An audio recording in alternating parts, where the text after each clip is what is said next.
Gospel according to Mark. However, Mark was one of the authors in the Bible. We find that Mark was not one of the 12 disciples. Mark was a young man that just followed them around. In fact, Mark was there when the ear was cut off of Macca's servant there in the Garden of Gethsemane. And Mark's mother, her house was where the first church was established there in Jerusalem. Mark wrote this gospel, and it said that Mark's gospel was written first. However, we don't know that, but just what it said. Mark was instrumental in getting the news out about Jesus Christ. Mark the 8th chapter and the 22nd verse says, "And he came to Bethesda, and they bring a blind man unto him, and besought him to touch him. And he took the blind man by the hand and led him out of town. And when he had spit on his eyes and put his hand upon him, he asked him if he saw aught. And he looked up and said, I see men as trees walking. After that, he put his hand again upon him, upon his eyes. It made him look up. And he was restored and saw everything, every man, clearly. And he sent him away to his house, saying, neither go into the town, nor tell it to any in the town. For a thought today, I would like to think on these things. God expects more out of us. God expects more out of us. God expects more out of us as Christians than that which we perform. God expects more out of us as humans than that which we do. God expects more out of us as parents, rearing the children that He's blessed us to have. God expects more out of us as children,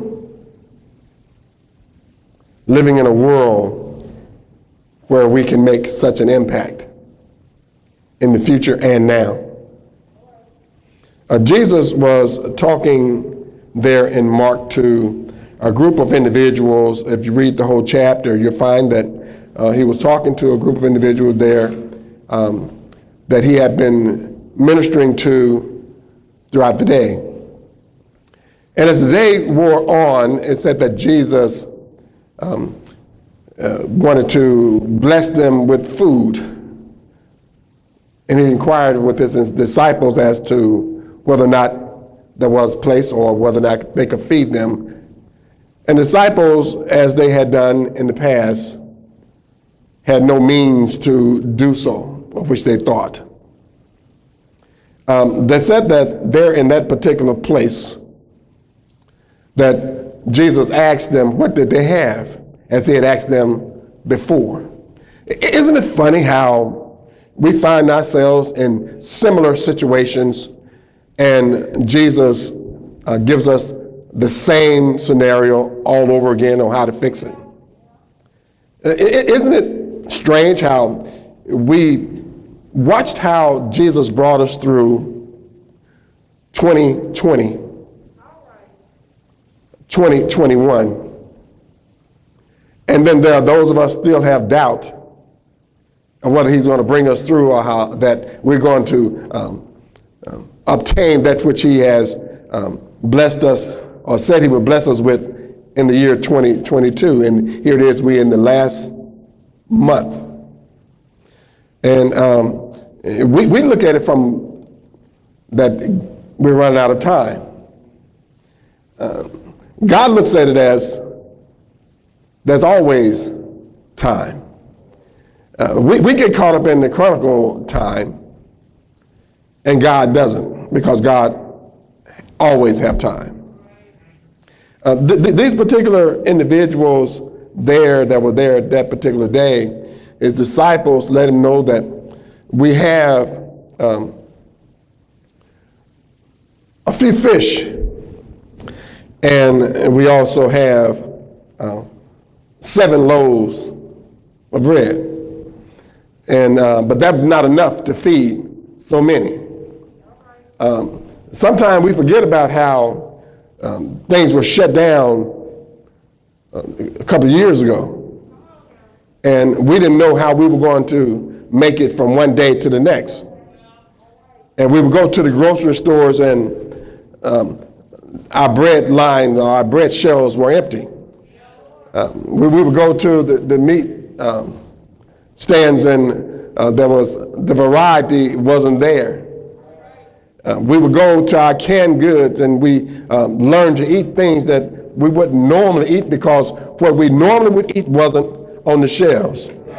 We would go to our doctors, and our doctors would make an attempt to even wait on us, sometime even in the car. And we would go in if they would allow us to, and they would make sure that we were gloved up and masked up, and they would check our temperatures, even at the doctor's offices. But God brought us through. We watched on the television channels and the newscast, and we watched how thousands upon thousands of people were dying each day. But God brought us through. We watched how there were those individuals who were infected that were going to the hospital and staying there for weeks and sometimes months at a time.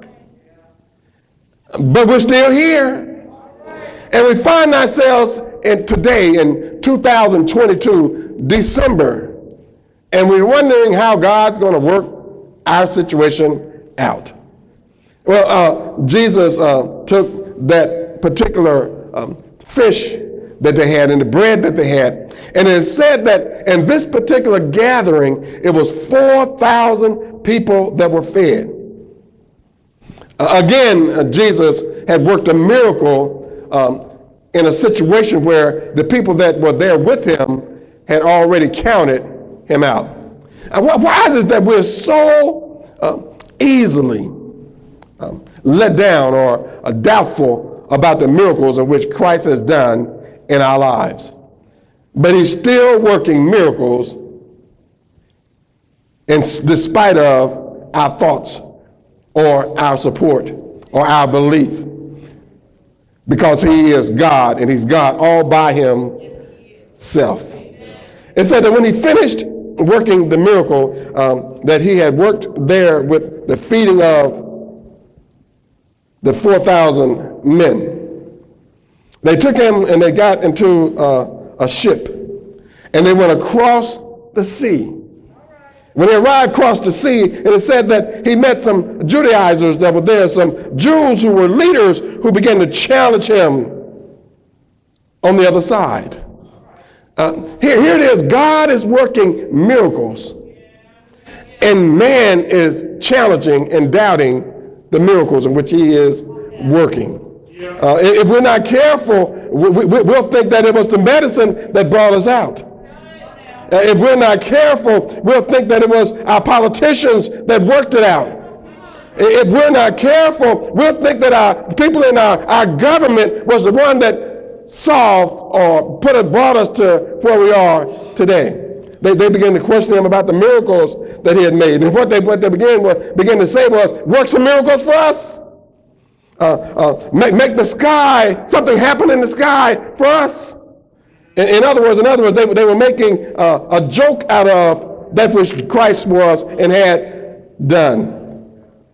There at that particular side of the shore, he got back in the boat and came back to the other side of the sea. His disciples there in the boat as they were traveling had forgotten about packing or taking enough food with them.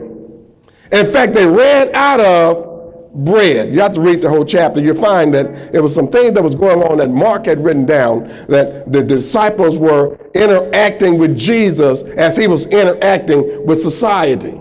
And they began to whisper among themselves about not having enough food, bread, in which to eat. They left without packing enough. They left with not bringing all that they needed. They left with Jesus and didn't have all that they needed that they thought they needed to survive on the boat. As they crossed over to the other side, Jesus began to speak to them subtly. He told them, he said, beware of the yeast of King Herod. In other words, what he was saying is, beware of the local government in which the bills and the laws and the lawmakers in which they're making. Beware of what you hear and beware of what you see. See, the thing that we need to understand is that just because some people that are not saved and don't seek God and don't seek Christ as the Savior of the world make decisions for us, we still have to beware of what we hear and beware of what we see. He said, beware of the yeast of King Herod and the Pharisees.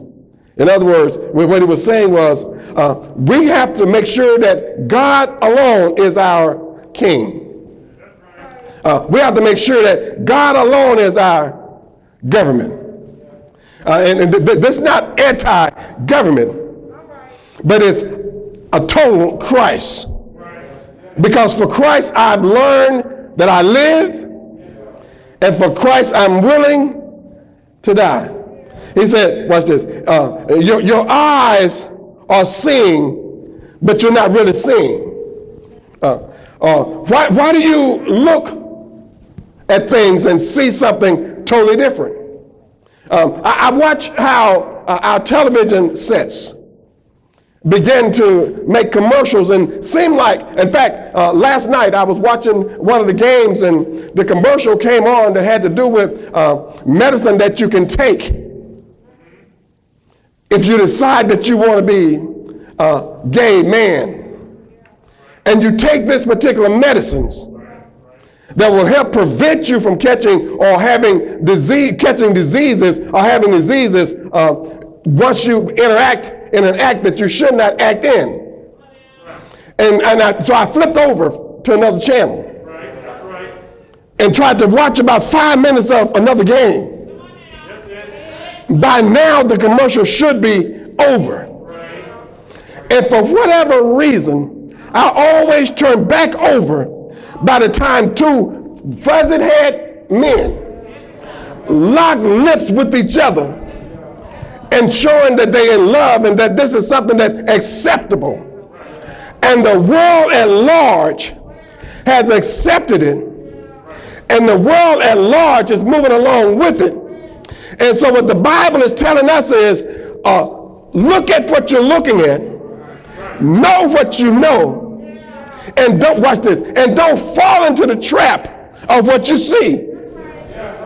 Because if you fall into the trap of what you see, you become a part of that which is happening, which will cause you not to so much lose your soul, but you'll lead your little love, your little children and those individuals who are following you into a place where they're seeing it as being okay. I'm just trying to get to where we are. He said, watch this. Your eyes are seeing, but you're not really seeing. You're looking, but you're not really looking. Why don't you open up your ears and listen to what it's saying? If something is telling you that you're taking this medicine, if you want to engage in a certain activity, it will help keep you from getting some disease or illness. Come on, y'all. There's nothing that God has made. There's no situation that God has led us to that will cause us, if we do it God's way, to be harmed in any way. Somebody say, but if we have sex, we could get pregnant, male and female. That was the intent for the act, but to be done under marriage. God expects greater things out of us. And so society, look, wait now, hold up. Society has said that your body belongs to you. And because your body belongs to you, you can decide whether or not you want to have or carry the child if you like. And so what they give you is a right to abort a life that God has blessed you with. I want to make this plain. Having a child is not sin. The act of sex outside of marriage is. When the two comes together, the blessings of God happens. Open your ears. Listen to what you're hearing. Don't you remember what Jesus and God has said in the commandments? God expects greater things out of us. A lot of us are sitting in churches where the man or woman that's speaking to us never tell us that it's wrong, because society has accepted it. God expects more out of us. God expects us to be greater than we are. One of the things that is happening is when they were coming from across the sea, and they were talking among themselves about not having enough food, bread to eat. And they were whispering, and Jesus heard them talking. And he began to address them about the situation that they found themselves in. Some of us are fearful of losing friends. Some of us are fearful of losing jobs. Some of us are fearful of losing our place in society. I would be more concerned about losing my spot in glory. And so what Jesus began to let them know was that while you're sitting here, don't you remember the 5,000 men that were fed, not counting the women and children? Don't you remember what happened when they were hungry and they didn't have food? And I asked you about the food and you said that there was none and there was not enough money to buy it. Don't you remember how we worked that out? Don't you remember when I asked you, what do we have? And you brought unto me 2 fish and 5 barley loaves. Don't you remember what happened when you brought those 2 fish and the 5 barley loaves? I didn't act like I was worried, did I? I didn't act like I was, watch this, I was fretting, did I? I lifted it up unto glory. I blessed it and began to break it, and broke it and gave it to you, and you gave it to those individuals who were there, and you fed 5,000 men, not counting the women and children. And after you fed the 5,000 men, not counting the women and children, how many fragments did you get up? Somebody said, Jesus, we got 12. And said, watch this. And don't you remember, before we went over across the sea, and we fed the thousands of individuals that were there, 4,000 individuals that were there on the other side. And we asked, what do we have? And we said we had a few fish and 7 loaves. Don't you remember what happened?